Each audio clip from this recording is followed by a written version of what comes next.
Is this thing on? I think it is. I'm coming at you guys live from the frozen tundra of Minneapolis, but you don't care about that. We got JC here. We got Steve here. We got Alfonso. We got Kenny. We got Louie. It's Crypto Friday. The morning show is back. Let's get at it. Here we go.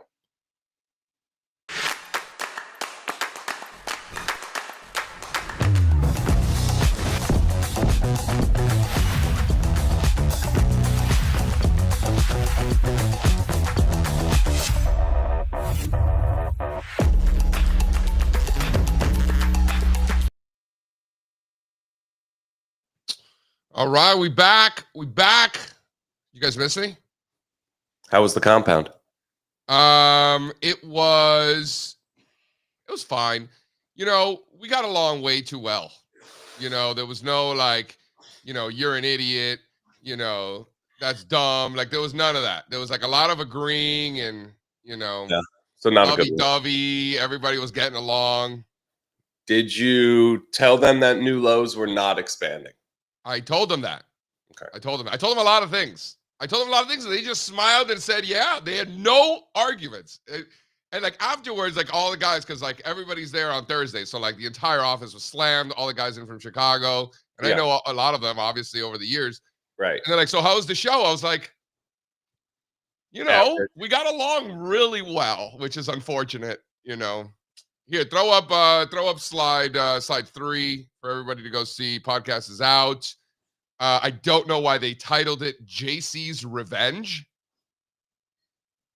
I don't know what they meant by that. Like there was no real vengeance at all. So I swear to God, I don't know what that is referring to at all. Maybe that we were like bullish or something and we just had like record back-to-back years. Maybe I guess that's what they were implying. But I don't know what that means, to be honest.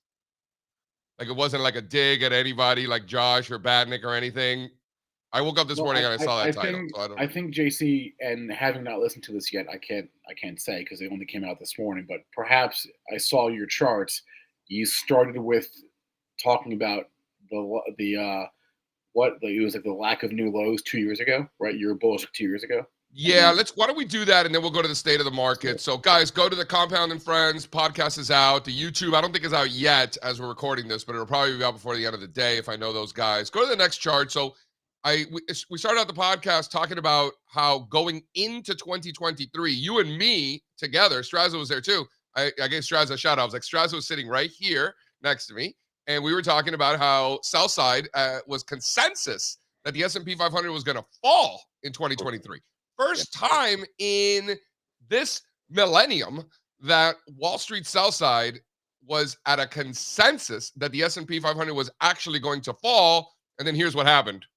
As we are all well aware, the NASDAQ doubled after that, literally. If you guys want to go to the chart, guys? Fonz, Spencer? It was a good call. It was a good call. It was a good call by us by picking on sell-side analysts, which obviously they make it really easy for us to do that. But it's less of a signal when they're all bullish because that's just what sheep do. Like they herd together and just like are like, oh yeah, they're bullish.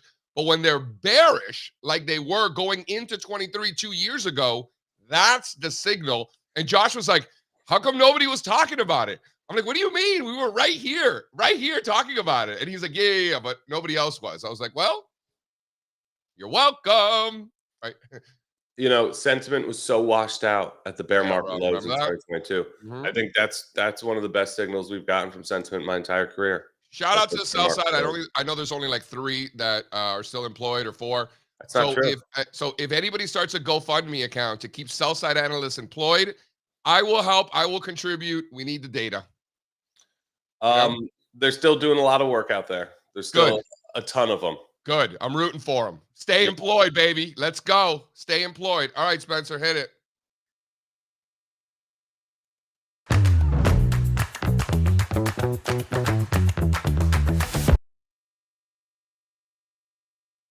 All right, ladies and gentlemen, what do we have going on this morning? We have the Dow Jones Industrial Average up another 250 points this morning. That is more than 0.5% to the upside, 43,600. S&P 500 futures up 0.2% this morning, 6,015, up another 40 handles. NASDAQ 100, folks, leading the way to the upside, up a full percent, 110 basis points to the upside. That's 230 points for the NASDAQ to the upside, pushing 21,500 for the NASDAQ. Bonds up again. 30-year bond futures, 113.5. Crude oil, slightly down this morning, 77.5. Copper, down 1.5%, 437. Gold, down 0.5%, 27.40. Silver down 2% this morning at 31, with the VIX all the way back under 16. Boy, that was quick. And then over in funny money land, my cryptos, excuse me, guys, my cryptos are not set up. I was out of the office over the last few days, so I'm not set up totally. But I see here Bitcoin this morning up 2.5%, 102,560. Do I have that right, Strazza? Yeah, I could do the crypto state of the market for you. Ethereum up 3%, 3,400. What else? We got the Sol. Dude, the Sol is back above VWAP from the pivot highs. So I literally nailed the turn in that. Here we go. LRC, 18%. The Bussin, 17%. EOS, 17%. I don't even know what LTO is, 15%. The Loca, 13%. Litecoin, 12%. Dude, Litecoin Magic, ripping. 12%. VET, all of these are up more than 10% in trailing 24 hours. When you look at the big boys, the Shiba up 8%, the Doge up 7%, Sandbox up 6%, Pepe the Frog 6.5%. My point is, did Strazza just quote Pepe the Frog? Pepe the Frog, dude. Peanut the Squirrel's up 6%. The Sushi is up almost 6%. Even Solana is going up again. Things are really good. Can you throw up, guys? Can you throw up slide 2, please? Yeah, here you go. And then throw this chart in there. Let's talk about this. I bought some coils yesterday. I'm already up like 30-40% in all these positions. These altcoins. So here's the SPX 6900. Now over $1 billion in market capitalization. The amount of tweets and hype for this token that I've seen over the last couple of months on my stream has been off the charts. Now over $1 billion in market capitalization, 94th largest cryptocurrency. This is SPX 6900, ticker symbol SPX. I don't understand. This is a joke on S&P price targets.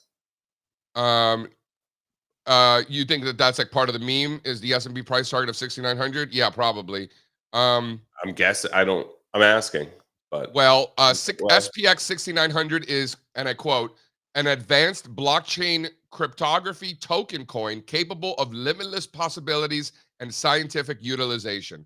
I'll take the under, but still nice base, right? I love when the chat puts in cryptocurrencies and I have to play a game in my own mind of whether it's real or not, like the unicorn fart dust. It could be a thing. Yeah. You know, it's good toss. The Harry Potter Obama ERC20, you know, that's still going. You know, the Farcoin's pushing up against new highs as we speak. You know, so that rotation into butthole kind of came back to Farcoin. What did I miss, guys? Can we get into this? What did I miss while I was away? Throw up these coils. So I had a bunch of fresh capital in my Coinbase account from selling a ton of Solana. Once it shook at that VWAP, I put it in three things: Algo, HBAR, Ripple. I put it in the 3 best coils I could find. These things are absolutely ripping. They're hitting fresh cycle highs this week, kicking off what I think is going to be a new leg higher for crypto. And for now, I think you just stick to the short-term leaders. Like the leaders off of the November lows, the election leaders, they're leading again out the gates here after a little bit of digestion, these consolidation patterns. So I think these are 3 pretty good ones. I just added a ton of exposure to all of them, kind of to replace the monster exposure I had to Solana. Do we need to see the dollar decline?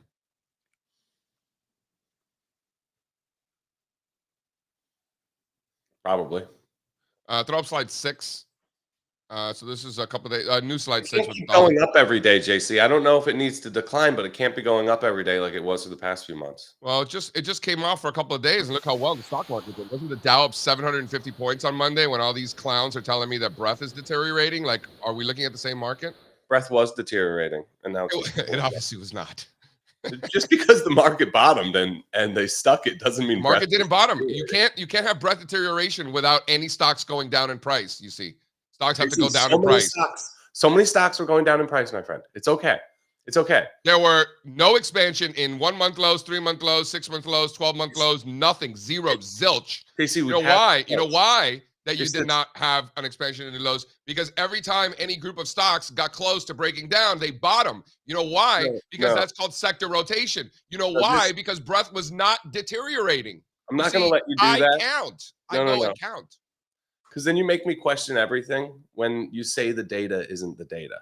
Can you just throw up my 1 and 3 month lows chart so we can put this? Oh, are we going to do that? Are you Yeah. cherry picking the S&P my 1500?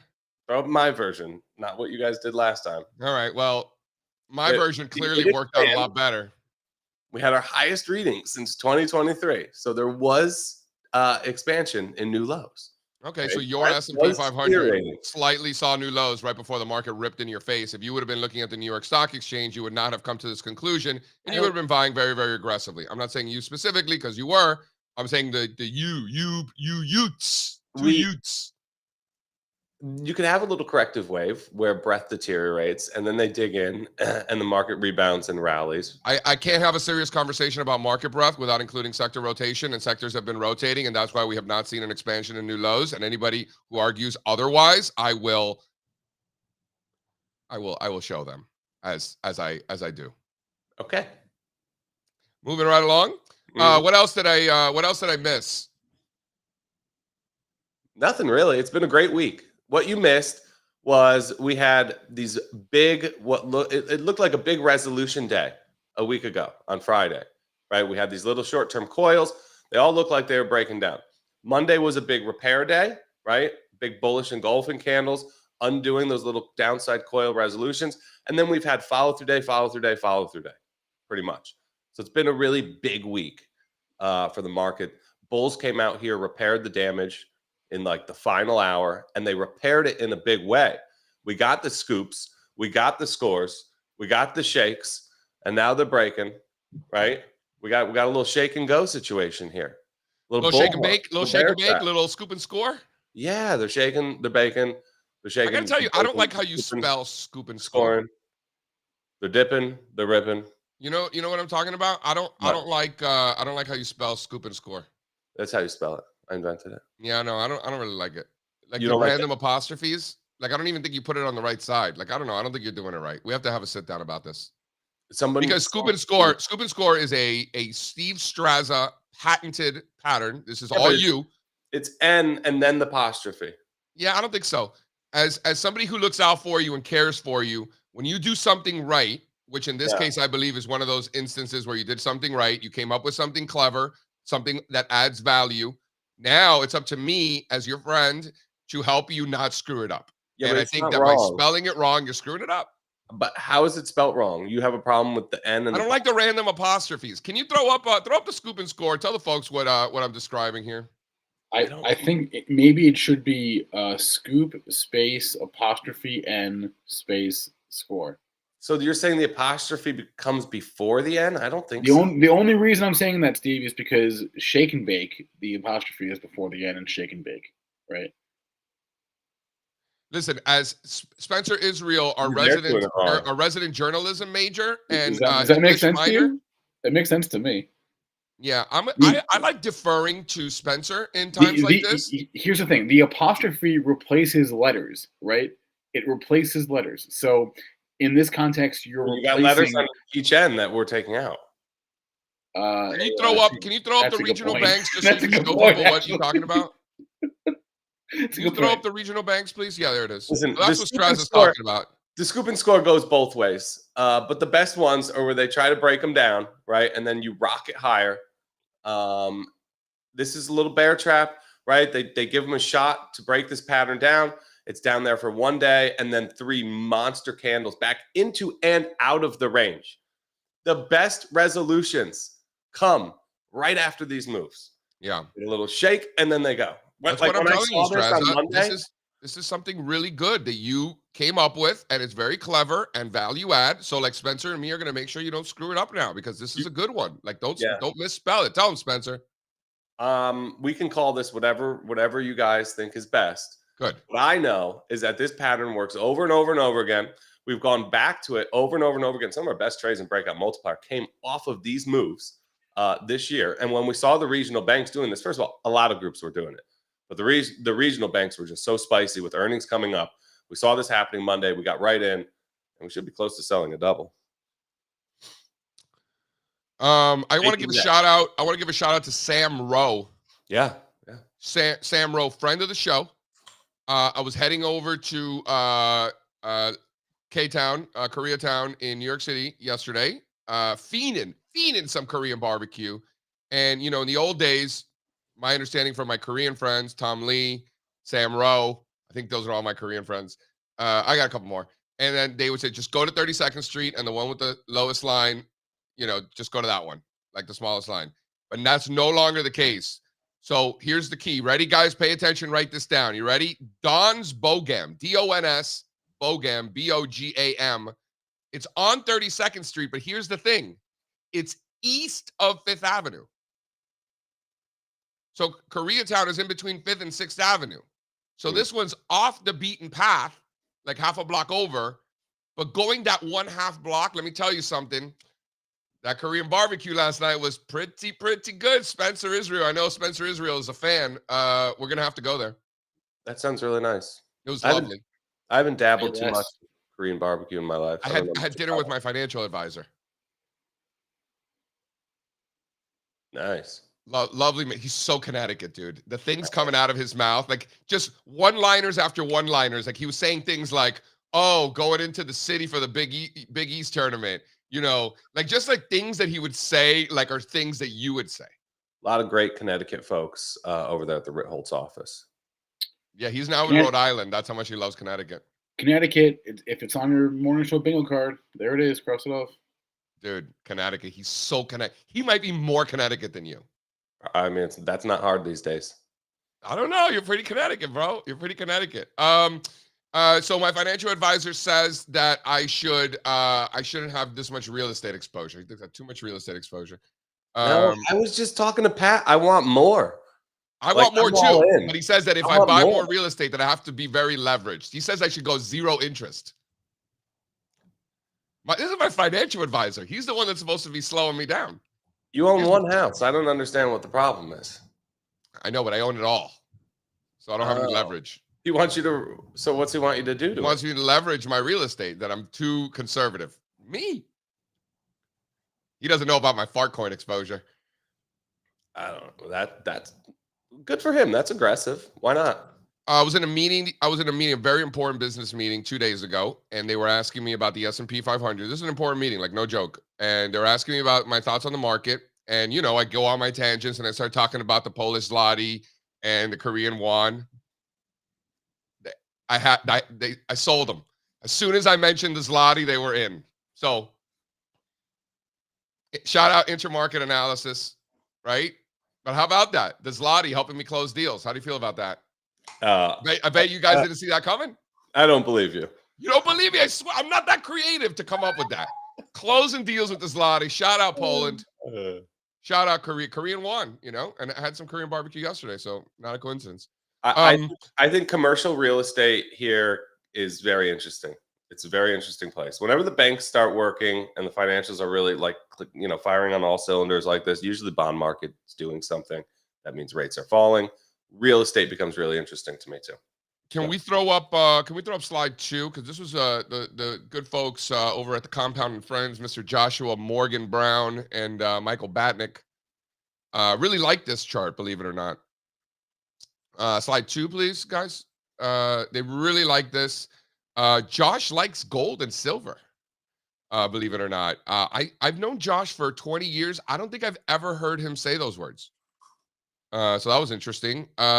Also, real estate outperforming the S&P 500 this millennium. So these are the returns this millennium through the end of last year. And look at that outperformance in gold. Real estate outperforming the S&P 500. Like, how many people do you think know that? Wait, what is that index exactly? IYR REITs. And this is total return also, by the way. It's just a sector ETF. Yeah, Spencer. sector. They didn't have a spider for a long time, so a lot of people used that one. Back in the day, REITs used to be in the XLF. So then they created XLRE. And IYR, I think, was already around or was around. IYR was there forever. We always used that instead of XLRE for some reason early on. Yeah, and for those of you wondering, like, what do we do when they create new indexes and they mix them around? Just for everybody to be on the same page, this has been an issue for many, many years. In fact, I remember vividly Louise Yamada, who's been doing this for, half a century more. I remember her emailing me, asking me, JC, what do you think we should do? How should we treat this new sector? Like even somebody like Louise Yamada, and and I mean me, I've probably been around half as long or less than half as long, but having a discussion about how to think about this. Like even somebody who's been around for so long is like, all right, so what do we do? How should we think about it? Right. So if you're out there wondering, like now things are more confusing with a new sector, we're all in the same boat. We're all trying to figure it out. So just it'll keep happening. It'll keep happening. Yeah. The world will keep changing. I promise. We'll have to keep on making new sectors to keep up with it. I'm a big believer that technology is eventually not its own sector, right? I think that comes eventually, but that'll be big. That'll blow people's minds. No tech sector. I'm trying to think of what else they liked. Because so at the end, they were like, oh, JC, those are great charts. They were amazing. And I was like, oh, what was your favorite chart? Josh said his favorite chart was this one. You guys will hear it on the pod, but he said this was his favorite chart, which again, I've known Josh for over 20 years. I've never heard him this excited about precious metals. So slide 2, guys. And I'll show you Batnick's favorite chart. Can I ask why Josh likes precious metals? Is it just these big? He says it's because he likes obvious uptrends. Where's his exact words? When you listen to the pod, you'll see. And then throw up slides 3 and 4 there, the new slides 3 and 4 there for Batnick's favorite chart. So I was like, all right, so all these charts are so great. What'd you like about them? Which one was your favorite? And these were his favorites. So Josh liked the gold and silver. Batnick liked discretionary, making new highs relative to staples. And of course, he liked the long-term chart. Yeah, that's a good pick. This is a good one. This has been an important one. Yeah, it's been an important one. So shout out to the fellas. It was a lot of fun as always, but like I said, I think we got along too well. Prior episodes, there've been a lot more like fuck yous, you're an idiot, like a lot more of that stuff. There wasn't any of that this time. Yeah, I like when they're tough on you. No, they weren't at all. Like whatever I said was gospel. Like there was no pushback whatsoever. Like I would throw Batnick the 50-year chart of the Nikkei. He'd just laugh. He'd like, yeah. I'd show him the tech relative, finding resistance at the .com bubble highs, nothing. I'm going to go for a nice long walk this morning and have a listen. See how I'll let you know how you did. Yeah. Yeah, it was good. Can I bring Kenny on? Please. All right.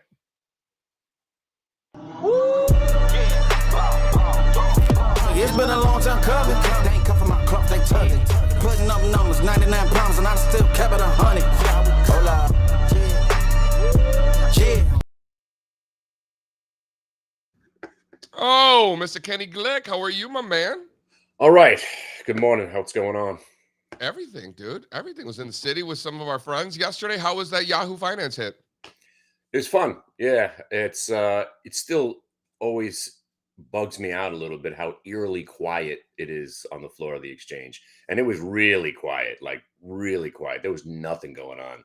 But I love it down there. To me, it's just a world that's trapped in time.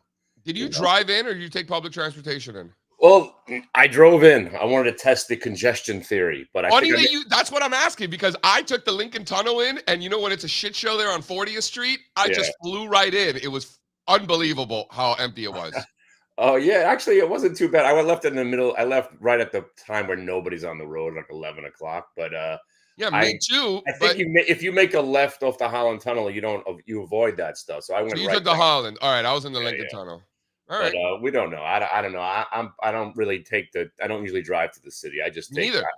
I could walk to the bus. That's the one good thing about where I live. I could actually walk to public transportation. It's only a half a mile from my house. I get on. It takes me right to Port Authority, and I'm in. The Port Authority is lovely this time of year. There's definitely no shady characters in that building at all. Yeah. No, I love. I was trying to explain to my kids one day, why is that man sort of falling over but not? I was like, that's the heroin lean, kids.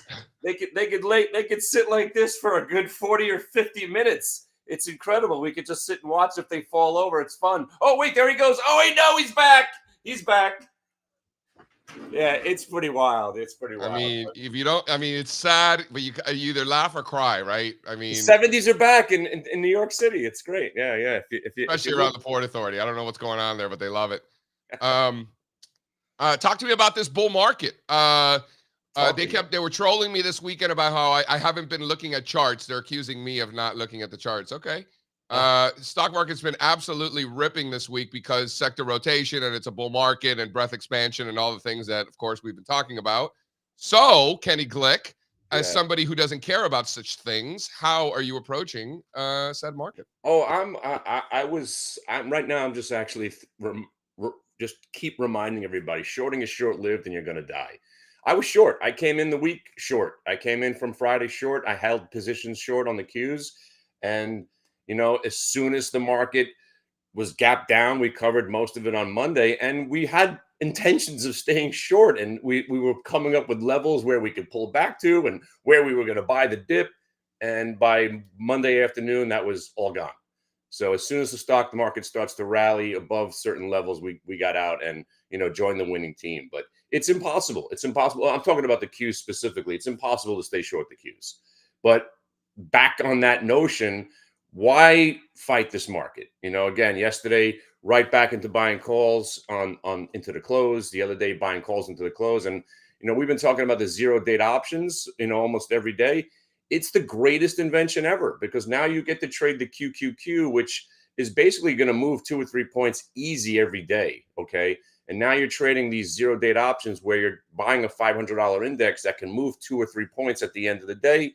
And you're trading options that are nickel, dime, 20 cents. So if the Qs move $1, those 20-cent options are going to $1 or $2. Those are 5, 10, 20 baggers. So I'm just concentrating on that at the end of the day. It's been pretty wild. And the earnings reports are awesome. We had that KBH, gapped up, it rolled over. And again, what's great about the way we trade, specifically about price, all about VWAP, is that if the trade doesn't set up, you just don't do it because, I came in looking to short the banks and they didn't want to budge. We had a little bit of, a little time to short them, but it was very limited. And we just went right back to just buying everything in sight. And I'm just a bear trapped in a perpetual bull market. And I've learned how to trade better being this victim. Again, I learned my lesson that you cannot stay short this market. I tried for a couple of years there and I got beat up. So right back, just, I'll pretend to be a bull as long as I have to. And, it keeps me focused.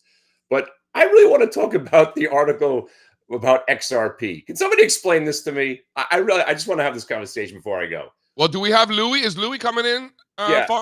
Well, I just want to say, because I read articles about one person who loves a typical coin, if we call it coins, yes, or a typical token, if you will, and they say, oh, this one's shit compared to this one's not, and this one is. They're all the same. What's changed over the last 5 years? I don't get the idea that there's a technology behind these coins. It's a popularity. Okay, Kenny, it's funny you mentioned that. Can I bring in some cases yes, in some cases no? Because Jennifer versus Michelle, when we were in, it's like a grade school popularity contest. Greg's not winning because Greg's the nerd. Roger's not winning because nobody likes Roger. So again, Steve's going to win the contest no matter what. Everybody's going to vote for Steve because look at Steve. He's like a man amongst boys. Steve's the one. Everyone wants to buy Steve, and Steve's going to be the one that wins. So if Ripple comes along, everybody wants to buy Ripple. If Elon Musk came on TV, he's like, you know what? That doggy coin was fun for a while. I'm really liking Ripple. Ripple's going to $20. That's it. I don't get it. I don't get technology. Right. I'm glad you mentioned this, Kenny. I want to bring in Louis. Louis wrote a great note this morning about Ripple. So I'm sure he has thoughts on this. Because I'm offended. I own Ripple because of the Grateful Dead. So all right, nobody insult.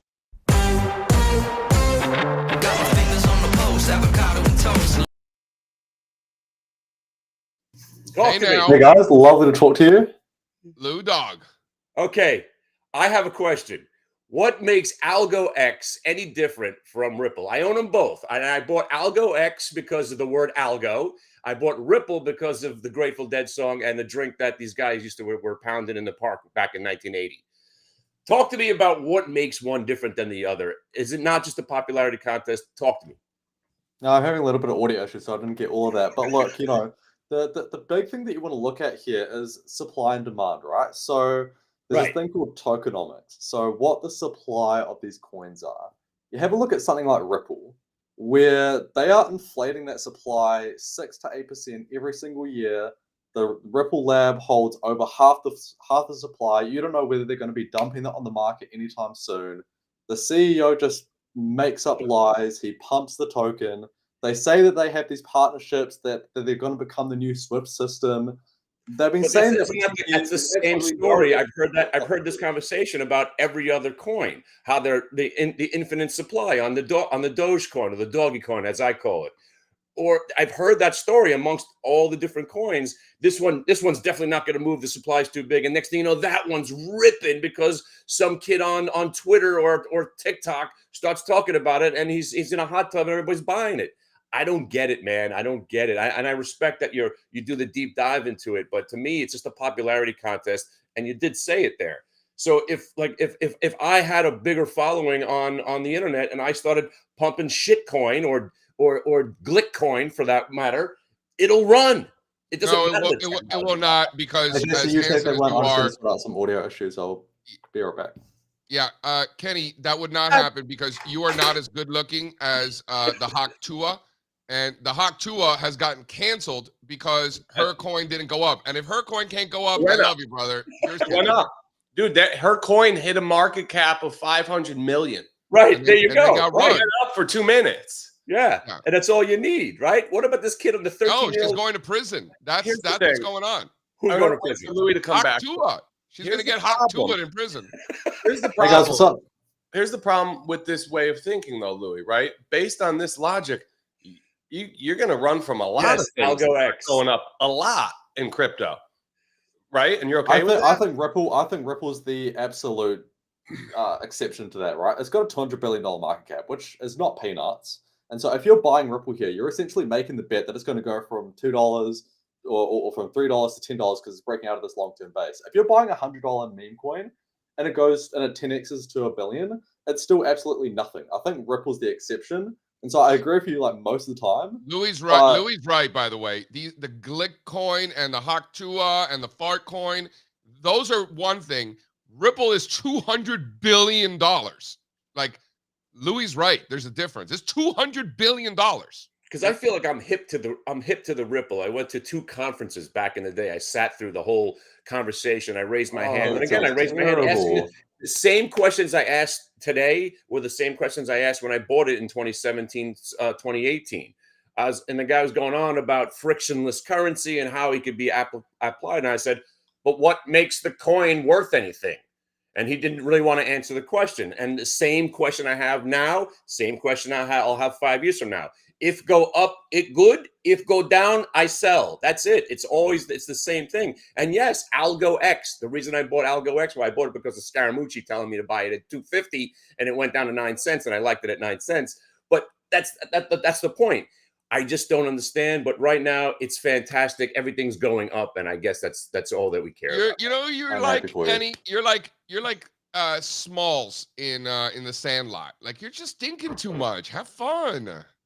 I went. Oh, listen! I'm a bear trapped in a bull market where everything's ripping. I'm having a great time right now. Let's go.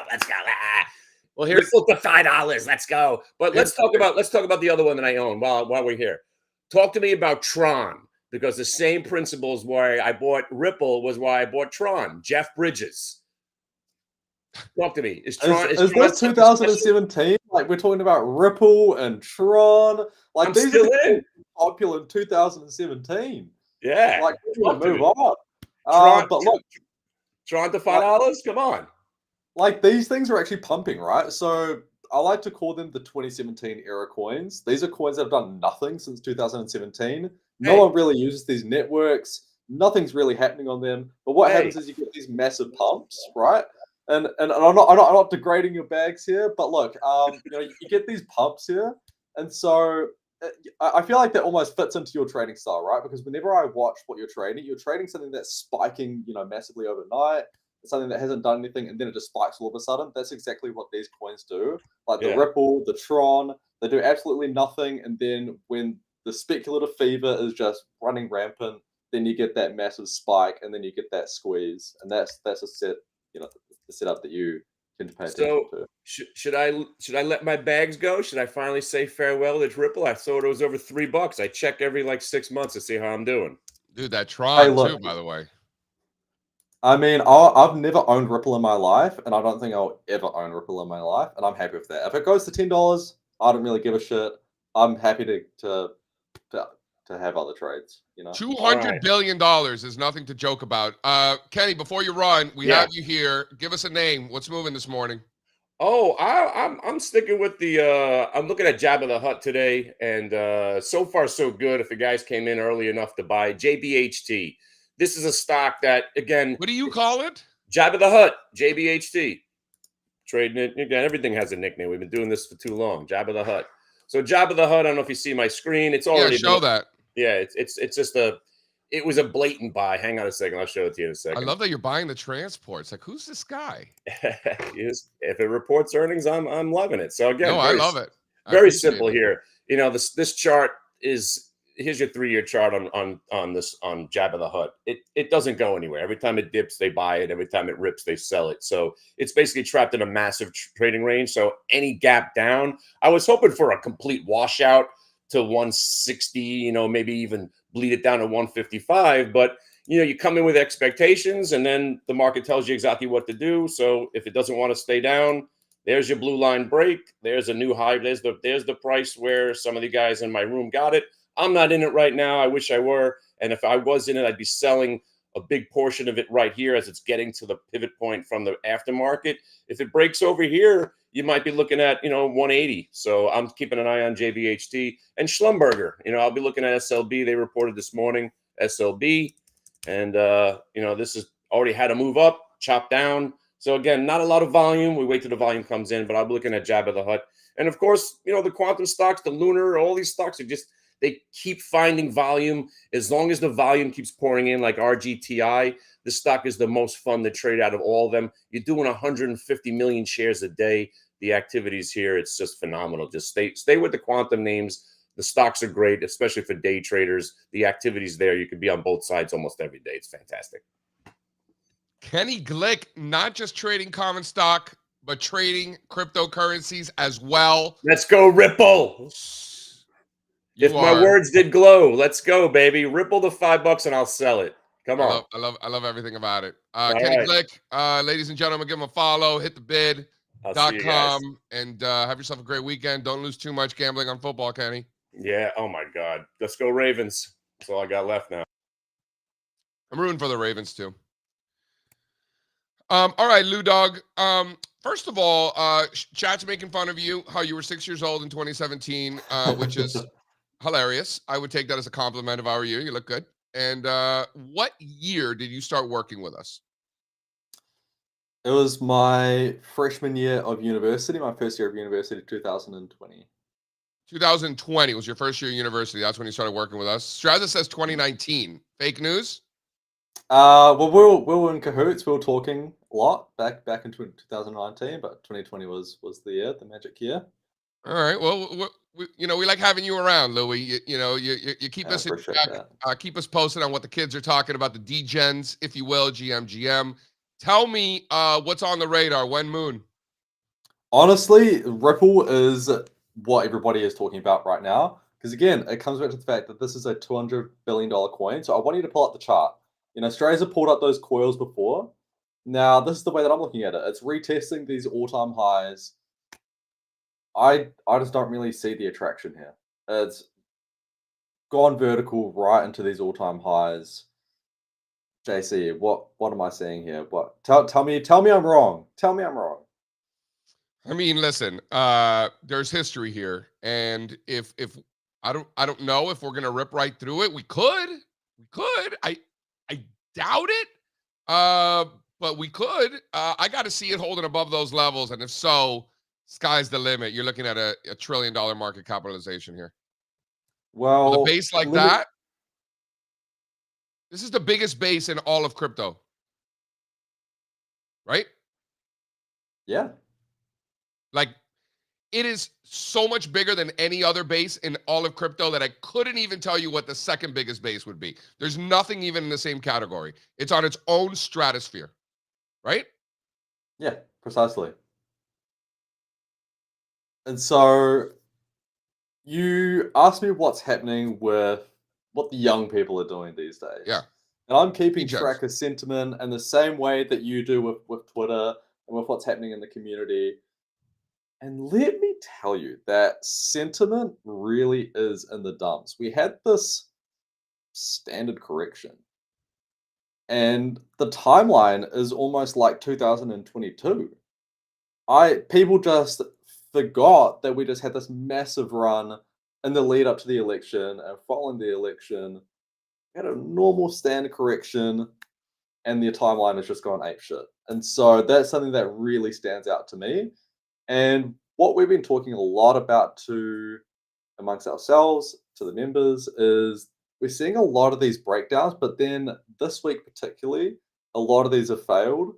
And so that to me is a really good sign that we have the technical and the price confirmation, and we have the sentiment. People have gone bearish, and that to me sets up quite nicely for a lot of these failed. How are you quantifying that, Louis, when you're saying people have gone bearish? What does that mean? That is just my anecdotal. I've been watching the timeline on Twitter for 8 years now, and it's almost just anecdotally. I like to keep track of what's happening, and the timeline has just gone so crazy bearish. We got to figure out how to quantify that, Louis. I don't feel comfortable with Louis' gut. You know, I mean, I love your gut, but like that only goes so far. I want to dive deeper in that and figure out, because and even if we do quantify it, we know it's not going to be perfect. But how we quantify it in, the fear greed index for Bitcoin isn't terrible, right? Like the fear greed index for equities, the one on CNN is criminal, how bad it is. But the one for Bitcoin is not bad, right? It's a lot better than the CNN stock index. Yeah, I think it's trash. Can I tell a story? My Ripple origin story. Please tell me about your ripples. So I just went back and checked my trade blotter from years ago. So I'm at a conference. It was called Bitcoin Miami. This was April of 2022. And everybody's going to a yacht party after the conference. But you have to own Ripple to go to the yacht party. So I went into my app. I'll never forget it. I'm like, okay, fine. So I buy a measly $1,000 of Ripple on April 9th for like 0.75. Because I went to that party, my Ripple is up 5x now.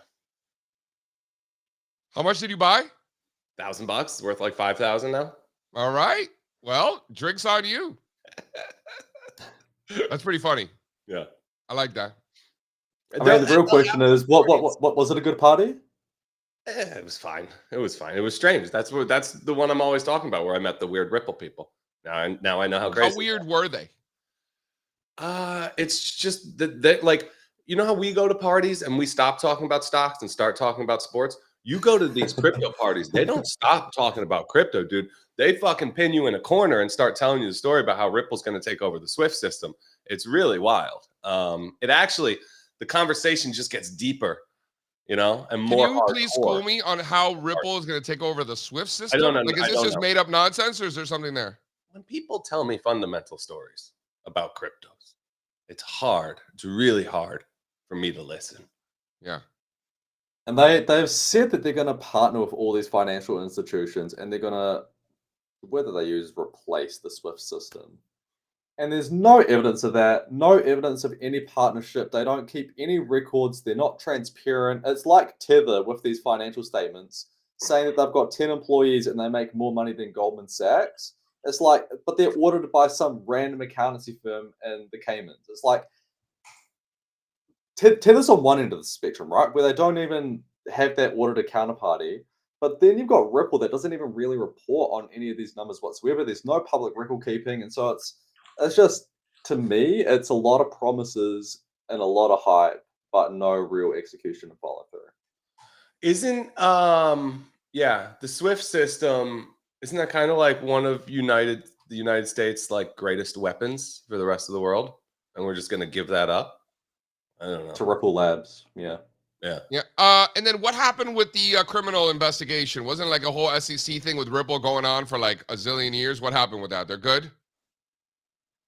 That whole case was so complex, and I've just stepped away from that. And so, Strazza, you might be able to comment more on that than. No. It's over. Yeah, it's over now. I missed the it. bottom line is it's over. It's over. What's over? It's over. The whole case. The whole case against Ripple. And is it a security? Is it not a security? The SEC's done with it, right? So is it a security or not a security, or nobody cares? Nobody cares. Nice. You guys hear this crazy shit about Sam Altman? What happened? No. What do you mean no? It's all over the news. Tell me what happened. I've been out of the over the last 48 hours. I've been a little MIA. What happened? I don't know. His sister's upset about something. Says I did see that last weekend. His sister is. Oh my yeah, God. I did see that. Yeah. It's crazy, man. Yeah, that was nuts. Okay, let's not go there, but that was nuts. Yeah, this is a family show. Headlines that I see sometimes is like, whoa, you don't know Yeah. if you can believe them or not. Yeah. That was insane. Okay. So you think that's real? It's not just a cash grab? Crazy women? You can't even what you Dude, just said. You shouldn't say. It looks that way, but you're not supposed to say. On. Please, let's move on from anything. Let's talk about anything else. I have the same idea though. Yeah. It's crazy. Yeah, that's wild. So, Louis, I got money to put to work, my man. Where should we be putting it to work? Can I address the Solana situation? I dumped my soul. Let's be clear. I right-sized it to everything else. So it's not completely gone. It's still in there. It's just the same size as everything else. It was 10 times the size of everything else before that, right? So that had a lot to do with my decision. Will I get back in? Yeah, and this is my level, right? I'll probably add a little bit more here today. But I'm not all bulled up on Solana like I was until those relative trends shift. If it looks to me that Solana is about to like reassert its old leadership regime where it's just killing everything, then yeah, I'll get big in it again. But until that happens, right? So it's more about the relative trends for me right now. It could be the same size, maybe slightly bigger than my normal positions. So that's the idea there. I saw this headline that you sold all your soul, so you must be bearish, right? You must be sold my thinking it's soul. going to collapse. I'm good at titling. It was a great title. Great title.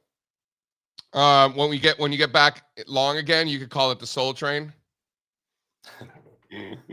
right? Get on the Soul Train or no? I'm not excited about it the way I used to be. I want to see these relative trends break out, not break down. It can't even break out versus Ethereum. Can we look at this Bitcoin chart? Because I think this thing is really something. Thank you, One Hole. Yeah, go listen to Twitter Spaces, guys. Can you throw that up, please? Hmm? Throw up the Bitcoin. I mean, this, man, come on. No? That's a coincidence, isn't it? I don't think so. What do you guys think? 250 by year end is what I think. Only because you have to get by to year end. Why not? Really? Yeah, so maybe not as good as last year, but pretty good. 250 by year end? That's not that big of a deal. Why are you oohing and ahhing, Louis? That's I mean, when you look at these Bitcoin bull markets, the severity of them and the magnitude of these bull markets diminish over time. And so, I mean, 250 is definitely coming. This year, I'm not sure. I think I'll take the other side of that. I mean, 155 certainly, but 250, I'll take the other side of that. Do you think it hits the 261 at least? Does it at least hit the 261 this year? Yeah. Yeah. I think so. Yeah. Targets will be hit. We're all agreeing. I mean, this thing's how up a lot. How useful are price targets on an asset like Bitcoin anyway? Let's be clearly very they're useful. Clearly helpful. I mean, let's be clearly incredibly useful. So we'll go ahead and we'll leave it at that. You guys try not to get us canceled here for the rest of the show. We got trades to make. I'm gonna hop. I got work to do. I got some catching up to do. It's a bull market. We got money to make. Ladies and gentlemen, I appreciate you. Go check it out. Compound and Friends. Josh Brown, Michael Batnick. Love you guys. Spencer Israel, Louis Sykes, Kenny Glick. I'm out. And All right. Let's recess this thing and hit it because we got a big trade that we're trying to put out at the opening bell. I don't know if maybe JC's planning to go do it for me. Maybe that's why he had to go. But I actually do have a trade post to put out at the bell. So, Fonz, do you have anything you want to join us for a few? If not, we can do some recess. Fonz wants to get this trade out to our members. Okay. All right. All right. All right.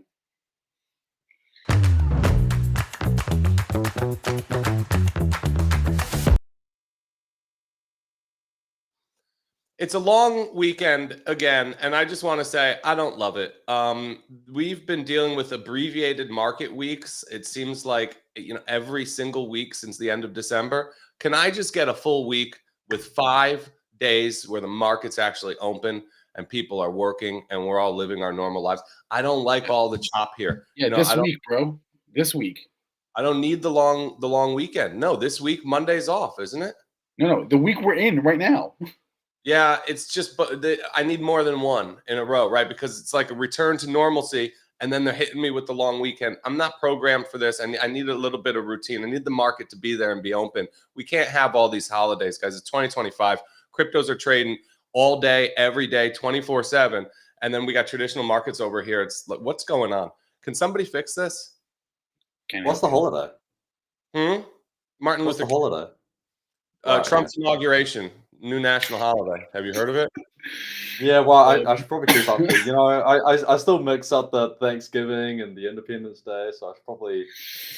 We don't need that. God. Let's get out of here. But seriously, it messes with the value of options contracts too.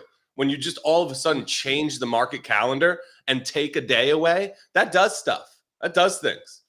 Right? You're like, all things equal, your out of the money call options, which I might own a lot of, are worth less when they just invent a fucking holiday in the middle. You have my sympathies, Steve. Your call options are worth less. You have my sympathies. You really do. You can't just add holidays. We need some notice. Is kind of what I'm saying. All right. This isn't exactly a surprise. Holiday's been around for decades. My recess is that I'm in the lovely state of Minnesota. I'm in Minneapolis right now.